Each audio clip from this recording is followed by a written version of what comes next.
मालती चौहान और विष्णु चौहान का जो मामला था वो एक अलग मोड़ पर आकर खड़ा हो गया है, जहां पर एक नज़र में देखे तो शुरुआती दौर पर ये लग रहा था कि ये सब कंट्रोवर्सी क्रिएट की जा रही है दोनों के द्वारा मिलकर और उनकी टीम के द्वारा मिलकर, जिसका अंजाम कुछ अलग हो सकता है।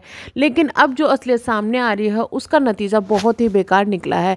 उसके नतीजे में मालती ने अपनी जान गंवा दी है। जी हाँ, मालती चौहान अब हमारे बीच में नहीं रही। वहीं पर अलग अलग उनके दोस्तों के, उनके घर वालों के, सबके अलग अलग स्टेटमेंट आ रहे हैं। इसी बीच में विष्णु का भी एक स्टेटमेंट आया है।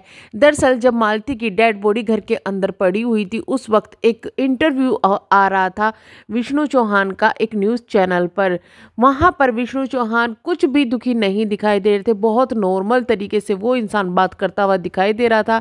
जिसकी बीवी की लाश उसके घर पे पड़ी हुई हो, पुलिस वहां चेकिंग कर रही हो, वो इंसान एक नॉर्मल तरीके से बात करता हुआ सारे एलिगेशन लगाता है अपनी पत्नी के एक्स बॉयफ्रेंड या फिर ये कहे कि जिससे ज़बरदस्ती शादी कराई गई थी उसके ऊपर। जी हाँ, जो विष्णु है उनका स्टेटमेंट आया है कि मालती मेरे पास आ तो गई थी, लेकिन उसने मुझे 10:30 बजे के करीब ये कहा कि मैं अर्जुन के साथ रहना चाहती हूँ और मेरी उससे शादी करा दो, आप मुझे शादी करा के बस 1 लाख रुपए दे देना और मैं चली जाऊंगी।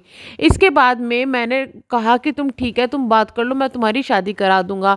उसके बाद मैं चला गया और मालती और उसकी बात हुई। वहां पर अर्जुन ने मालती के ऊपर काफ़ी ज़्यादा गुस्सा किया था कि तुम वहाँ क्यों चली गई, तुझे वहाँ नहीं जाना चाहिए था। इनकी फिर कुछ बात हुई, मुझे नहीं पता इनकी क्या बात हुई। मालती ने मुझे खाना दिया और कहा कि आप जाके स्टूडियो में लेट जाओ, मैं यहाँ पर आराम कर लूँगी, मेरी तबीयत ठीक नहीं है। इसके बाद में मैं रात को वहाँ पर जाकर सो गया। घर के अंदर मेरा बच्चा, मालती और मेरी मौसी थी।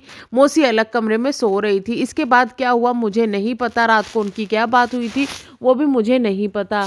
और जब मैं घर पे आया तो मैंने यहाँ पर मालती की डेड बॉडी देखी।